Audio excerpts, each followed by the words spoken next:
Mais um Cast Doctor para você. E hoje um elenco de advogados. Sim, advogados que vão falar sobre direito da prevenção e saúde.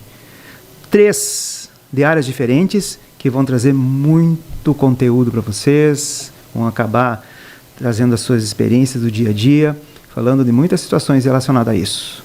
Temos aqui a doutora Karen Guinaud, doutor Márcio Schorn e a doutora Priscila Cantarelli. Sejam bem-vindos, doutores. Obrigado. E vamos falar então de direito da saúde ou direito da prevenção e da saúde. Como quero. Doutor Márcio, seja bem-vindo. Seja bem-vindo. Já que são dois... Já que são 2 damas e um cavaleiro, então hoje eu vou te dar... Ele tá com medo igualdade o início da palavra, então. Ele está com receio de me dar a palavra. Por que será, né? Por que será? Vamos lá. Eu quero iniciar uma abordagem relacionada à saúde no Brasil, né? A gente pode falar lá na Declaração dos Direitos do Homem, de 1948, que todo mundo tem direito à saúde, educação, várias outras garantias, e é interessante que eles falam educação e assistência médica. Então há um reforço a esse direito fundamental. Direito fundamental de onde todos os outros são derivados, né? E, em consequência disso aí, o Brasil, na Constituição de 88, lá o artigo 190 e poucos, 86, incorporou e criou o polêmico SUS, né? Eu não vou entrar em méritos de números ou... É óbvio que funciona, é evidente que traz resultados positivos, né, à sociedade, aos pacientes, etc. Mas existem muitas falhas, muitas barreiras, né, burocráticas, falta de articulação com entidades beneficentes, essas organizações sociais que recebem subvenção pública, aquele mantra que eu sempre falo que é o mantra da escassez de recursos, mas se a gente for analisar o PIB, o que é aplicado do PIB em educação, em saúde, daí vem educação, saneamento e etc., na carona, é muito inferior do que outros países, até países de terceiro mundo. Ainda mais um país sedizente, né, desenvolvido e com políticas supostamente públicas, onde impera o assistencialismo, que, a meu ver, atinge apenas uma esfera da pirâmide, digamos, a ponta da pirâmide, né? A gente tem várias falhas no tocante ao alcance de medicamentos, que é uma área que eu atuo bastante, e procedimentos cirúrgicos. Basicamente é isso aí, né? Para início. Para início. Doutora Priscila, e na parte previdenciária? Na parte de previdência, a gente luta contra um sistema, né, que muitas vezes as pessoas elas sabem que um dia vão se aposentar, mas muitas vezes não fazem as contribuições devidas, principalmente quando são jovens, né? Porque é o que eu mais ouço. Eu nem pensava em me aposentar quando eu comecei a trabalhar. E lá se foram 4 anos e quando a pessoa já está ali com seus 55, 56, começa a dar preocupação, né?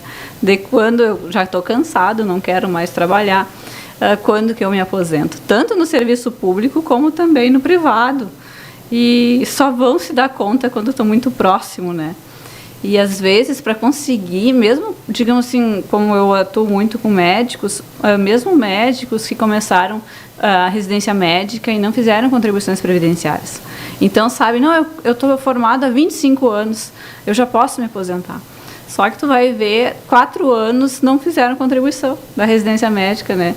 E daí, então, na verdade, tu está formado há 25, só que tu tem só 21 de contribuição. Uhum. E daí tem a possibilidade de recolher em atraso, só que os valores são bastante elevados, né? E nem todos conseguem recolher em atraso. Às vezes, então, eu perdi 4 anos, né? Então, é uma coisa assim que a previdência, como é algo que está muito longe, quando a pessoa começa a trabalhar, às vezes não se preocupa, né? E só vai ter esse impacto quando estiver mais próximo, né? Nesse viés aí, a gente pensa também na questão da falta de informação e campanhas de conscientização. Sim. Isso não existe. Não. De uma Exato. forma didática, de uma forma precisa, né, amplamente divulgada. As pessoas não sabem os direitos que elas têm. exatamente. Todo mundo Sempre sabe que eu tenho direito à saúde e tal. Só que por vezes é um caminho interminável em que o risco de vida é premente. Exato. E muitas vezes o sofrimento e a morte são inevitáveis por conta dessa falta de informação mesmo. O que sempre diz, ninguém me avisou que eu tinha que contribuir, né? Se tivesse me falado naquela época.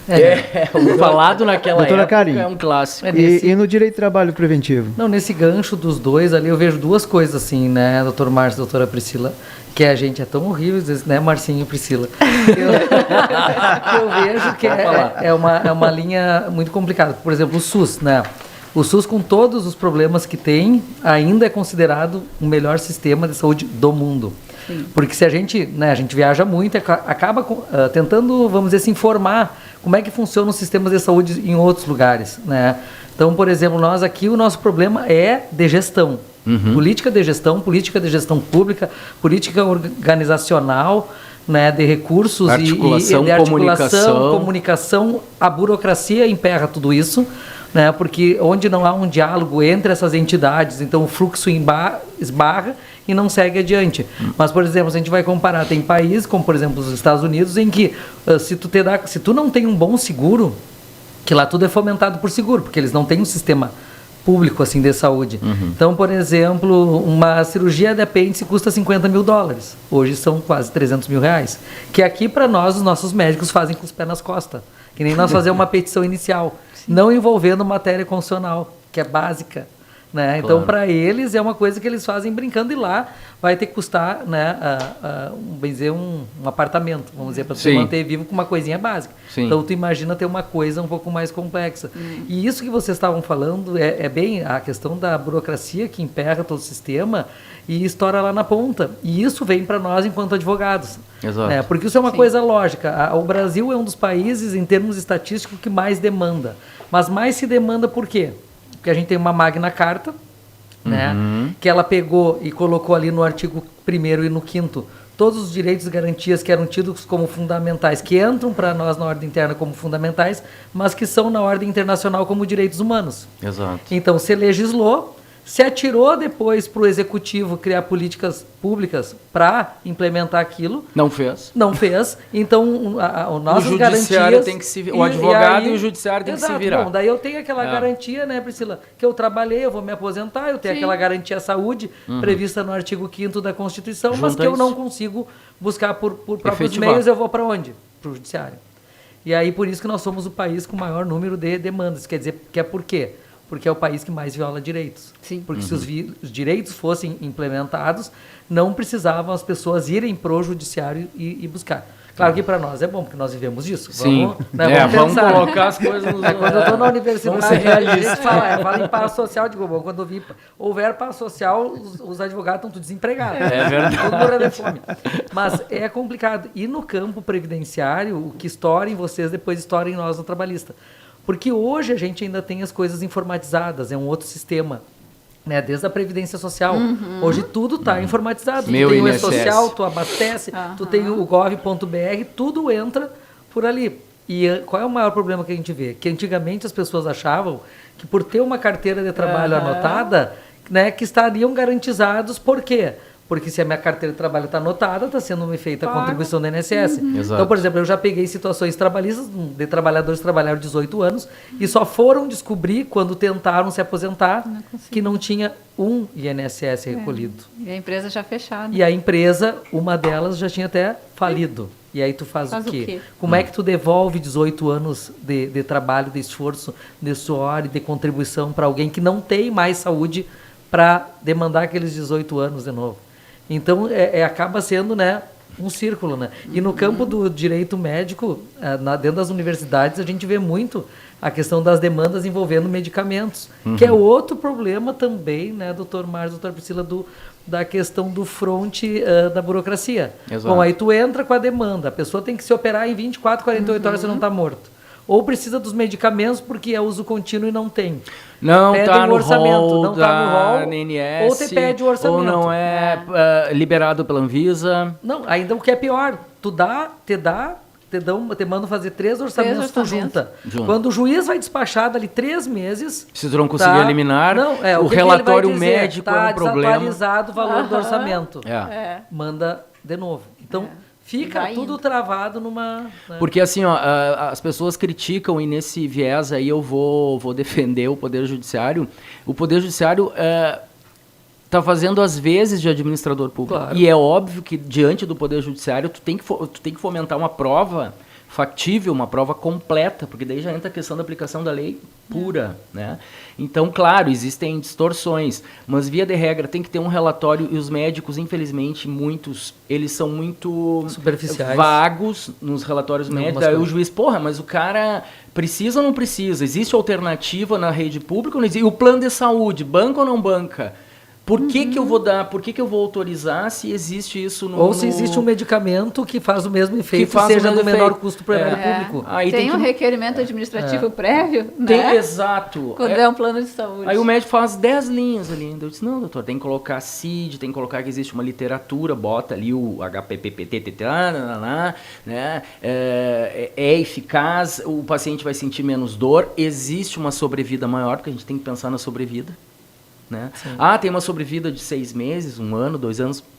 É uma sobrevida que pode ser, como a gente estava falando antes, significativa para a família e para o paciente, né? Na hora de tchau.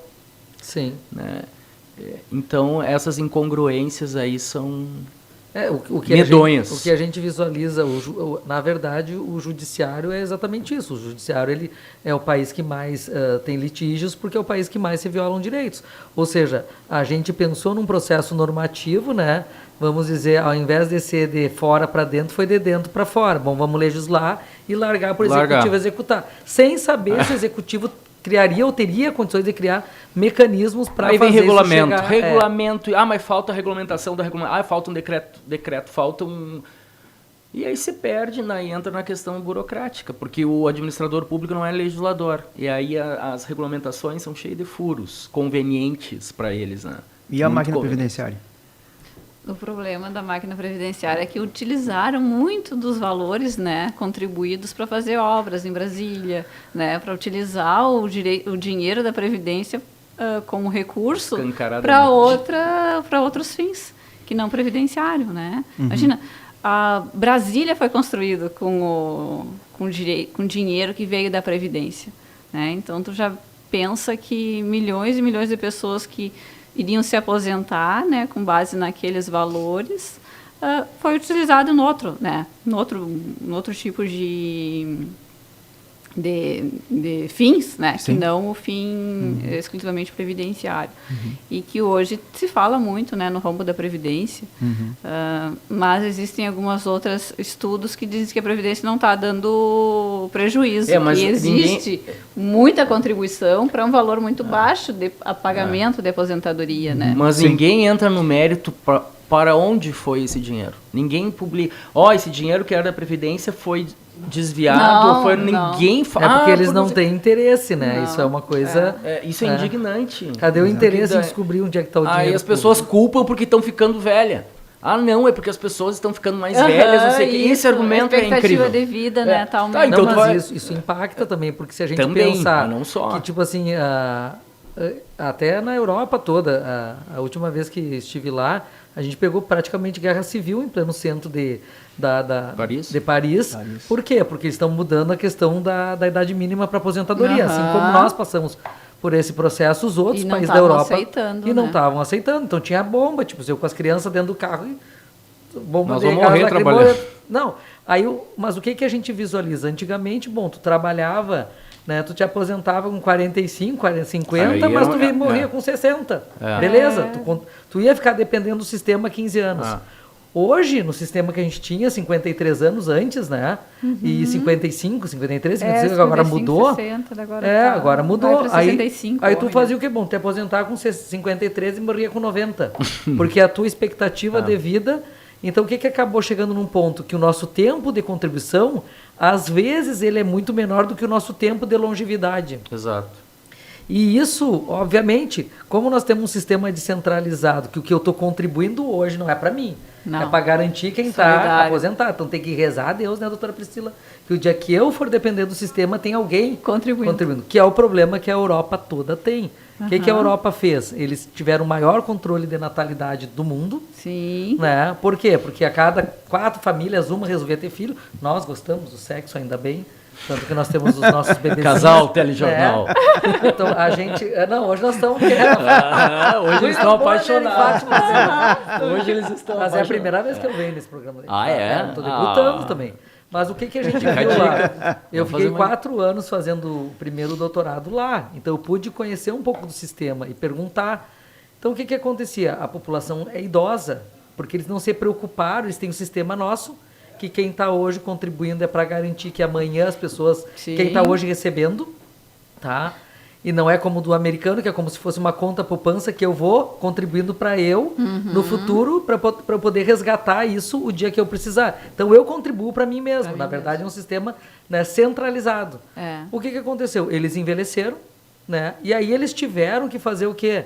Né? Eles estão num problema que hoje eles têm um contingente maior de gente que depende do sistema do que de quem fomenta o sistema. Eles estão fazendo aportes de contribuição. Não, eles começaram a aceitar que... Por que abriram a União Europeia e tudo mais para nós com o Karate tudo ir para lá? Uhum. É porque precisam gente para trabalhar, porque eles fizeram o controle da natalidade, tá? Então, tem 13 idosos para jovem manter. E as pessoas não pra estão... um jovem trabalhar e manter. As pessoas estão tendo menos filhos e muitos não têm filhos. Não tem. A maioria não. Uma curiosidade. Na época, cada 4...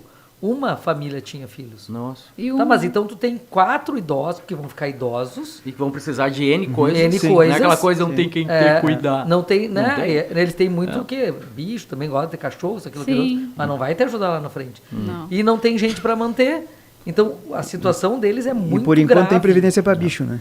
Eu já ia falar ainda mais por enquanto despesa. Tem previdência para A bicho. situação deles é bem gravosa.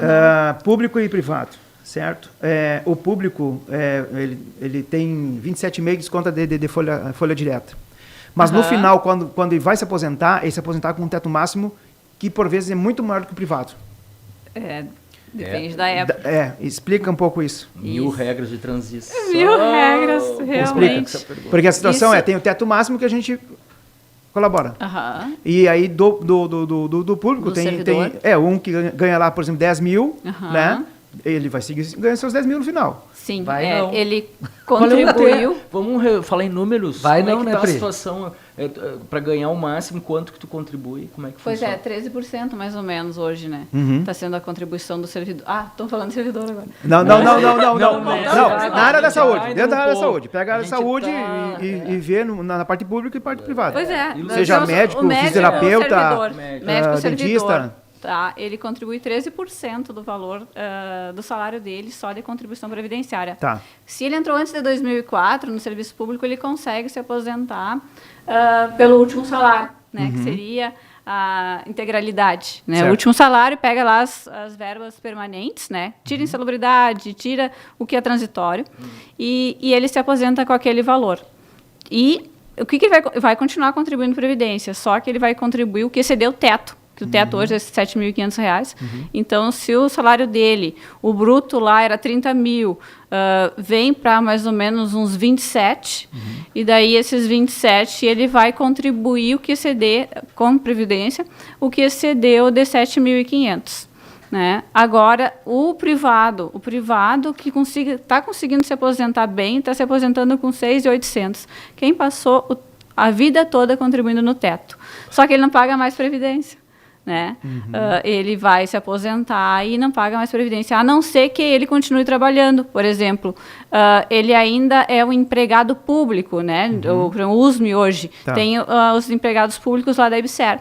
Certo. Esse médico privado, ele se aposentou no INSS, passou no concurso público lá de empregado público e ele está ganhando seus 15 mil reais. Ele está lá contribuindo INSS, mesmo estando aposentado no INSS. Né? Então, ele está aposentado e contribuindo para ele continuar recebendo sua aposentadoria. Sim. É o que eles dizem, né? Sim. Então, quer dizer que eu estou contribuindo para eu mesmo receber nesse sistema. Vezes, Sim, ele já... Doutor Márcio, E a Passou a situação vida. de remédio, quando a pessoa ela precisa de um remédio, esse remédio custa 60, 80, às vezes até 200 mil. Bom, esses remédios 60, 80 mil, geralmente o SUS não disponibiliza, né? Porque daí tem toda aquela argumentação que tu contribui, que todos contribuem para o todo, que não é um estado natural em que a pessoa tem direito irrestrito e absoluto a tudo. Aí o que acontece? Não podemos disponibilizar esse remédio porque não consta no rol da ANS. Além disso, é um custo elevado, que daí vem toda essa justificativa aí filosófica, né? Enfim. Aí o que a pobre criatura que não tem instrução, que não tem isso aqui, fica completamente perdida, vai num postinho de saúde, porque ela não sabe nem onde ir. Porque as pessoas têm aquela coisa que o SUS é posto de saúde e atendimento setorizado, e não é isso. Entra campanha de esclarecimento, entra agentes públicos que deveriam ir nas residências, né, enfim, entrevistar e encaminhar as pessoas. Aí eles vão fazer o quê? Advogado privado, complicado. Vão procurar a Defensoria Pública, que também está por aqui de trabalho. Quando eles conseguirem ser atendidos pela Defensoria Pública, a Defensoria Pública vai pedir aquilo que a gente está falando, um laudo circunstanciado, onde conste tudo aquilo, né? Aí vão ingressar na justiça, pedir uma liminar, juntar orçamento, e talvez, né, a gente vê na prática também o princípio da solidariedade. Eles podem ingressar tanto contra a União, em desfavor da União, Estado e municípios. Então existe essa não consigo a medicação com a União, posso eventualmente conseguir com o Estado ou com o município. Ou que o administrador aprovisione, né, um valor para que ele se vire no âmbito privado. Então, em suma, seria isso aí. Ou seja, se para uma pessoa esclarecida, é uma trabalheira, como a gente estava falando, chega os clientes lá no escritório com um nível cultural excelente, doutor, mas como assim? Não, tem que ir na universidade, que é um médico público, que vai ter que dizer que tu não tem direito àquele tratamento, ou aquele tratamento vai ser pouco efetivo, né? Então, que existem outras opções terapêuticas e tal, para poder levar para o teu médico lá e o médico fazer o laudo e mostrar para o juiz. Então é um quadro Kafka, né? Aquela coisa, tu não tem para onde... E tudo barra na falta de informação. Eu não sei, mas eu não sei se é a percepção que vocês têm também, doutora Priscila e doutor Márcio, que eu vejo assim, o quanto a questão do agente público de saúde e essa proximidade com a comunidade faria diferença, de repente, no funcionamento do sistema. Por exemplo, quando eu estive na Holanda, o que eu identifiquei do sistema de saúde deles? Se tu tem qualquer problema, tem um médico da comunidade. Ele vai fazer como se fosse uma triagem. Então não se atolam os hospitais de pessoas, porque primeiro aquele médico vai ir na tua casa, então tudo dividido por bairros. Tá? E aí aquele agente comunitário de saúde, ele vai lá, vai fazer o diagnóstico, e se ele vê que é caso de internação, ele vai ter que conduzir direto, vai ter que mandar para o hospital. Então existe uma filtragem, né, de separar o que é a dor de barriga do que é uma dissecção de aorta, ou o que é uma crise de diverticulite que pode matar, né? Então eles fazem, e isso vai muito do trabalho preventivo do agente comunitário, porque tu não pode ingressar, tu não consegue ingressar no sistema de saúde deles, que é público, no caso da Holanda né, sem ser por esse meio. Então primeiro tu vai contatar o agente de saúde comunitário daquele bairro, e eles vão te dar um rol de pessoas, para depois ele dizer se é caso de... Imagina aqui, postinho, fila, o pessoal morrendo ali numa fila, e mal, e chegando às 4 da manhã, pegar ficha. Sim, cirurgia ortopédica aqui tem fila de mais de 5 anos de espera, né? No SUS. Imagina. E o SUS com essa lei nova. Pela situação da ortopédica, se deixar muito tempo, a perna ou o braço vai ficar torto. Tem um detalhe. Eu estava conversando com um cliente que ele é cardiologista e ele disse assim, vai ter um problema cardíaco, porque essa pessoa vai estar parada, né? Não vai estar fazendo exercício, então já vai estourar no outro problema. Consequências. Não, e a questão, por exemplo, até de uma cirurgia que é eletiva, mas não é uma urgência, ainda vai lá agora, por exemplo.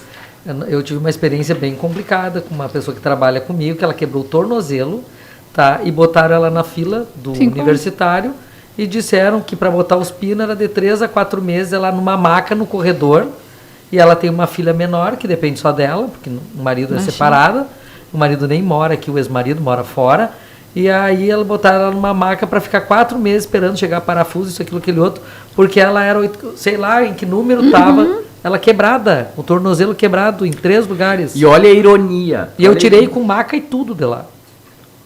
A pessoa aqui, eu disse para o médico, não, doutor, o senhor está no seu direito, eu sei quais são os limites do sistema público, sei que não depende do senhor, sei que o senhor também, eles têm um sofrimento muito grande, os médicos. Muito grande. Claro, toda a equipe, né? Enfermeiro, médico, técnico. E está preparado os que estão na frente ali. Não tem recursos. Não tem. Né? Mas aí eu tirei ela, um dia depois eu operei no privado, paguei tudo para ela, tá? Porque o que aconteceu? Onde ela quebrou ia osso integrar. E o médico mesmo disse, cara, calcifica, né? Calcifica e eu tenho que quebrar de novo. Ela vai ter que fazer 2 Ia ficar torta. Nunca mais ela vai andar. Ia ficar manca. E olha a ironia. Teve a lei... E quem não tem? Quem não tem. E quem não tem. Fica ali. Eu encontrei uma pessoa esperando uma cirurgia de vesícula, que é um negócio que faz até por vídeo, laparoscopia. Sim. Um aluno meu estava com tio, estava cuidando porque estava em revezamento, porque tu tem que ficar na maca e ter alguém responsável. Então tu ainda movimenta toda a família, porque tem que ter um responsável, que senão perde a vaga. E ele estava 4 meses esperando uma cirurgia. Imagina no corredor. No corredor. Não, e é interessante, irônico, que daí teve uma lei o ano passado que foi publicada, que é a 14.454/2022. Aí essa lei enumerou os tratamentos em que estariam autorizados, que a ANS liberou para que os planos de saúde efetivamente fizessem aquilo. Aí veio a interpretação, uma enxurrada de negativas da administração, dizendo que aquele rol é taxativo. Sim. Aí teve, claro, as pessoas começaram a ingressar, e aí finalmente, não, o judiciário está dizendo que é exemplificativo. Então sempre vai ter uma brecha, eles vão procurar uma brecha para negar, por mais que a lei tenha a teleologia da lei seja clara. Né? Então... Não, isso aí é uma hermenêutica mega forçada, né? Porque é tudo dizer assim, bom, nós não vamos aplicar nada do que está aqui porque esse rol é taxativo. Não, só um pouquinho. O que já está taxativamente previsto já demanda. Vamos negociar agora e deliberar sobre o que a legislação não consegue positivar tudo. Aí né? Que vem a questão da regulamentação no âmbito da administração pública, né? Que é toda aquela questão, vamos regulamentar a lei, vamos explicitar o sentido da lei. E aí não termina nunca mais, cara. Daí tem regulamento. Não e outra, depois de uma idade, né, com a aposentadoria, já não ganhando muito bem, já tem que pagar medicamento, tem que pagar alguma coisa relacionada à médica e aí, como é que a máquina vai aguentar tudo isso? Não tem como. O mais difícil é o trabalho dos previdenciaristas, explicar para uma criatura como é que ele a vida inteira contribuiu sob 10 salários e se aposentou com 3. Isso Nossa, aí. Olha, isso eu admiro. Isso aí. Tem que ter, olha. Admiro é um trabalho, doutora Priscila Hercúleo. Porque como é que a criatura diz, mas eu contribuí a vida inteira. Mas veja bem, ele vai fazer a média, isso aqui. Não, e a pessoa só para falar que não xingaram a doutora Priscila, viu? Hercúleo, o que é Hercúleo? Fale aí nessa língua. Entende, né? Exato, que é de grandioso, que é de grandioso. Tem que ser muito forte para explicar uma coisa dessa. Muito. E didática, né? Tem que fazer quase meu Deus. Não, e não só isso. E a gente, vamos passar pro campo de cá, da criaturinha que, né, não se aposentou, mas gabaritou. Foi. É verdade. E aí tu tem que explicar, para o cônjuge que ficou vivo, né, que o vizinho ganha 60%, o outro ganha 80% do benefício, o outro ganha 100% porque morreu na época errada. Mas advogado... Se o teu marido tivesse morrido depois de 96, 94, tu ganharia 100%. O problema é que ele morreu entre 91 e 94. Como é que tu explica? Que a vizinha ganha 100% do que o marido estaria ganhando. Mas é o advogado que é ruim. O advogado... O advogado não me explicou direito. Meu advogado disse outra coisa. Então, assim, a gente vê, né, doutora Priscila? Distorções incríveis. E isso daí acontece muito também no serviço público, porque daí ficou pior. Porque eles conseguiam ser pensionista com 80%. E hoje se faz uma média como se a pessoa tivesse tido um problema de saúde, né? E se aposentado por invalidez. E daí, que já é uma média ruim, né? Super ruim. Já baixa, claro. E daí, dali, tu vai receber 60% dessa média ruim. Imagina... existia caso as pessoas não conseguirem atingir um salário mínimo, mas como ninguém pode ganhar menos do salário mínimo, chegava no salário mínimo. Mas é um absurdo. É um absurdo. O que prejudicou essa reforma da Previdência é o pensionista, que não foi discutido, né? Em nenhum momento foi discutido o pensionista, porque reduziu demais os valores, né? A ideia de que, não, mas já morreu um, só vai ser outro, né? Ou seja, o chefe da família, no caso, ou a esposa, faleceu, então vai reduzir os gastos, né? Eram 2, agora vão ser 1. O que não é real, né? Porque não é uma coisa assim que você reduz. Exceção, né? E situação de idade agora, Rio Grande do Sul ainda continua, né? O estado que tem mais longevidade. Então quer dizer que aqui vai ficar cada vez mais os idosos. Em outros estados menos, mas nos outros estados parte previdenciária vai acontecer das pessoas morrerem trabalhando. Agora, para os Estados Unidos, eu lembro algo... Claro que cada estado lá tem uma normativa diferente. Mas eu lembro em Orlando que eu conversei com uma pessoa lá, um americano, e ele me disse, não, aqui é o seguinte, ó... Quando eu vi um monte de velhinho, mas velhinho, tipo 80, 90, com aqueles patinetes trabalhando, assessorista e tal. E eu disse, mas como é que... Não, sabe o que é? As empresas contribuem com menos para eles continuarem trabalhando e eles são incentivados a trabalhar. Quer dizer, as empresas não pagam muito poucos encargos e esses encargos são transferidos para... Então, eles têm aquele salário. Eles têm uma motivação na terceira idade de trabalhar em mercado, restaurante, em todos os lugares. Em todos os lugares por conta disso. Isso. Mas isso é ótimo em todos os campos, né? E mantém eles estimulados, né? Pro empresário, para a pessoa que gera emprego, para poder empregar. Porque contrata um empregado, paga 2. Não, tu vai sair de uma contribuição no privado de 20 ou 11, seja o que for, para quanto? Para 5%. E outra coisa, tu vai conseguir... Porque essa pessoa não estaria contribuindo com nada, ela já está aposentada. Sim. Ela estaria só dependendo do sistema. Então, é um outro caixa 2, vamos dizer, gigante que você tem, né? E, ao mesmo tempo, a gente tem que se dar conta do seguinte, que com essa mudança na perspectiva da expectativa de vida, tipo, eu já era para estar aposentado, eu vou lá conversar contigo, mas eu já era aposentado há uns 5 anos, pelos meus cálculos, porque eu tenho 35 de contribuição, bem dizer. Já passou. Já passou? Sim, já passei. 30. Não, 30 não, tenho 37. Sei lá. Vai pro Caribe e não volta mais. É porque a época, vai curtir a vida. A Constituição Federal, após 88, nós tivemos várias Constituição Federal, mas antes da de 88, tu poderia trabalhar a partir dos 12. Então eu e o meu irmão, nós já trabalhávamos na Eletropeças, no caixa da Eletropeças, né, bem pequenos. Né, e não caiu um pedaço de ninguém, tá todo mundo vivo, todo mundo bem. Bem vivo. E muito bem.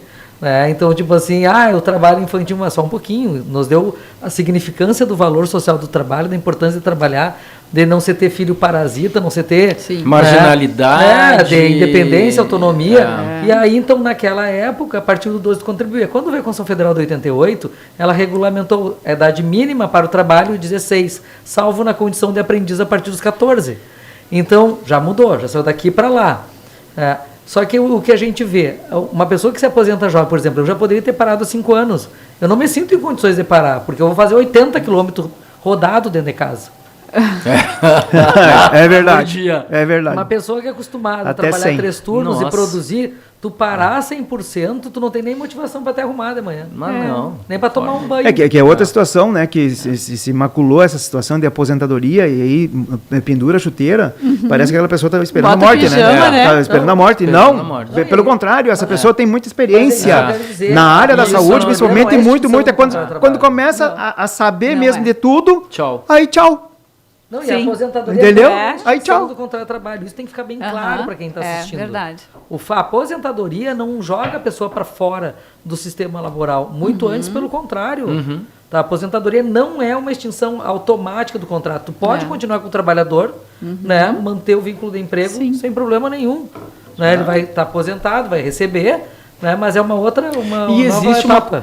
E existe a complementação da aposentadoria, no caso a pessoa se aposenta, continua trabalhando, paga os encargos? Não, desaposentação não autorizaram, né, Pri? Como assim? Não. Desaposentação, acho que ele quer dizer. Não, eu quis dizer que se tu vai ter um plus por um tempo X que tu tá aposentado e continua trabalhando. Aí tu vai ter um plus naquela tua aposentadoria pelo fato de ter a contribuição ao Léo, então.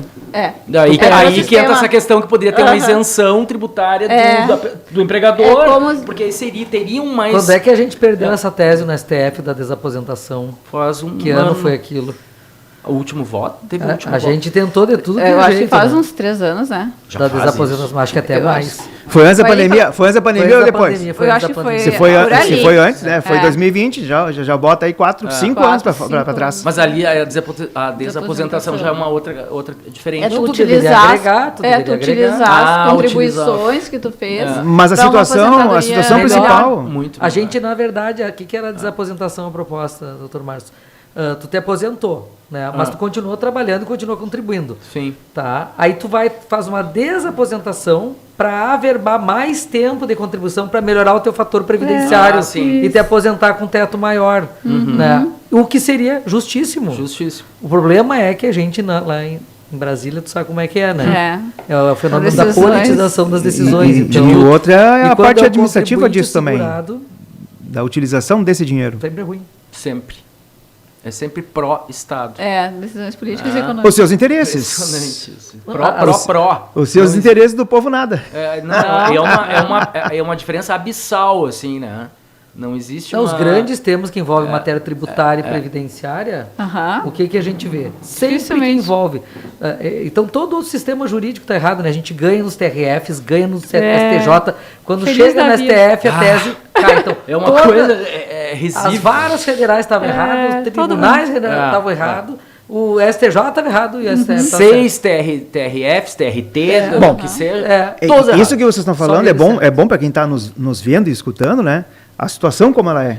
Como As é. dificuldades Sim. que a justiça também encontra em relação a isso.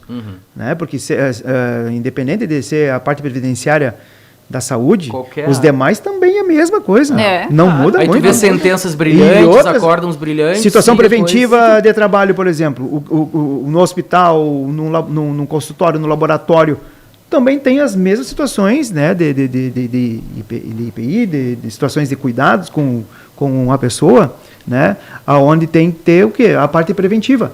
Só que no Brasil não existe prevenção. E se não tem prevenção, tem um custo maior em tudo. É verdade. Aonde aquele país é mais preventivo, com certeza é mais rico. Aquele que não tem prevenção... Porque a eu te digo- prevenção entra na questão das campanhas que custam, realmente são caras, e tu acha que eles vão investir em campanhas, podendo pegar aquela grana e botar...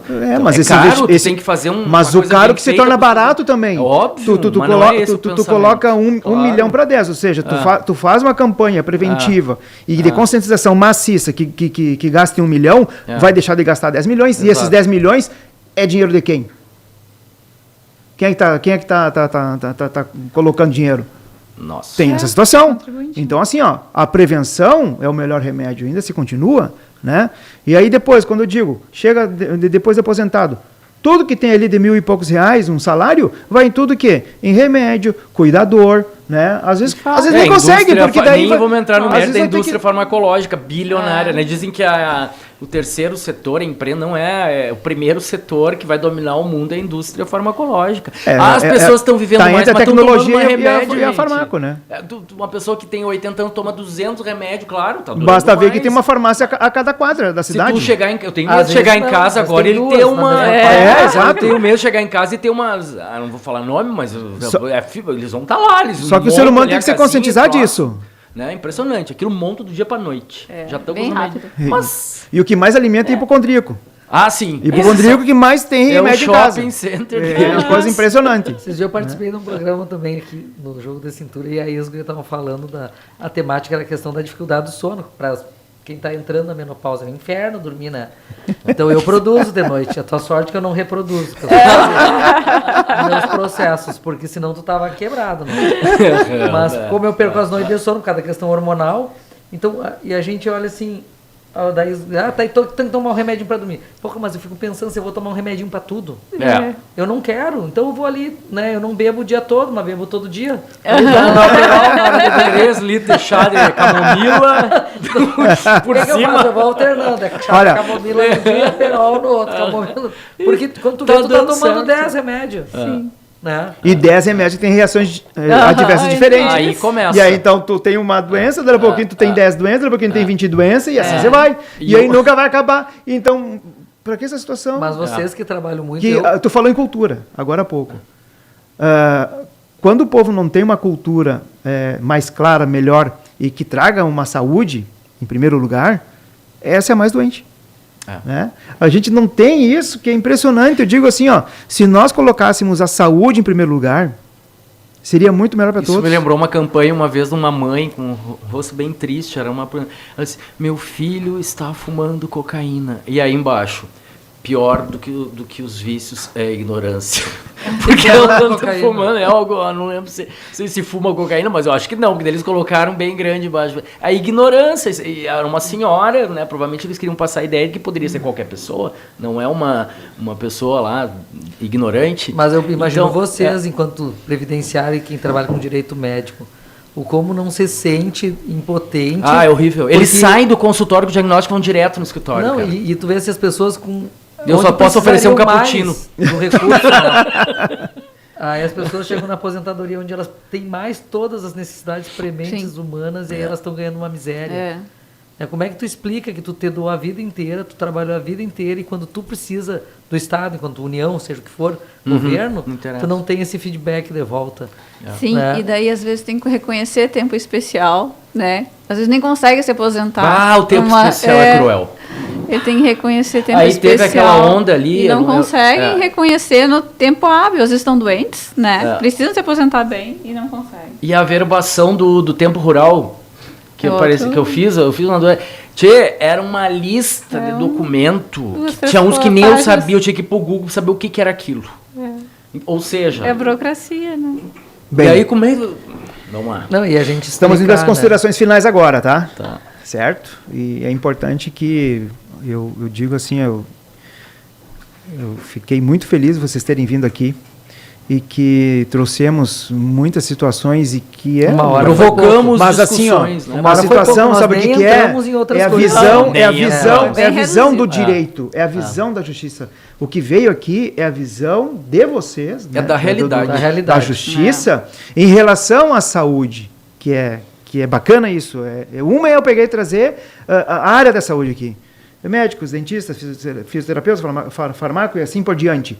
E trazer vocês com a visão de vocês e com a experiência também do dia a dia. O que se é enfrentado. Se tem de um lado que tem a área da saúde, que faz assim, ó, 10, 20, 30 vezes mais tem que fazer por causa de uma situação, por exemplo, até dos hospitais públicos, sistema que a gente sabe que ali precisa de... Os médicos são bons, o sistema que se precisa, né? Os médicos, os técnicos, as enfermeiras, os técnicos de enfermagem, os farmacêuticos, tudo que compõe, todo o corpo de saúde, eles são ótimos. E aí, por vezes, precisa de um aparelho que salva uma parte de cardiologia, uma parte de traumatologia, uma parte de cirurgia, e que não tem um tomógrafo, uma ressonância, né? Que isso deveria ter muito mais. E tem dinheiro para isso. É só parar de desviar e colocar naquilo que realmente precisa, né? Onde está salvando um ser humano. Prestação de contas é uma coisa a prestação de contas até coloca aquilo lá, mas será que é verdade também? Por que não existem movimentos, em vez de ficar lá polarizando e polarizando querendo papai, vão para a rua para mostrar, assim, queremos saúde, queremos prestação de contas. Isso não existe, cara. Não, e outra... As pessoas projetam a salvação do mundo numa pessoa. E aí acaba empilhando lá de vocês. Processo. É porque o que não é resolvido aqui vai cair em nós. E os médicos, assim, a gente sabe como funciona o sistema, sabe o quanto a maioria que é de bom caráter e de honra trabalham, né, para fazer funcionar com recursos às vezes escassos, que eles fazem aquilo, tipo assim, ó, render, porque tem que render para 10 o que seria comprado para 1. Exatamente. Então, assim, a gente agradece. Isso que a gente está falando só o lado A, pessoal. A gente não entrou no lado B. Podemos ter um 2, hein? Podemos, um 2. Estão convidados de novo para nós seguir numa outra. Nós não falamos ainda também dos médicos fantasmas. Olha aí. Opa, deixa pro próximo, não fale ainda. Tá? Muito obrigado a todos vocês. Imagina. É uma satisfação tê-los aqui. Uma alegria. Toda nossa. Grandes profissionais, nossos amigos. E a você que está nos assistindo e que está sabendo cada vez mais o que nós estamos levando para você e todo mundo, porque hoje com as redes sociais nós não somos mais local, de jeito nenhum, nós atravessamos fronteiras e eu quero que vocês levem informações preciosíssimas, porque daqui com certeza sai. Muito obrigado e até a próxima.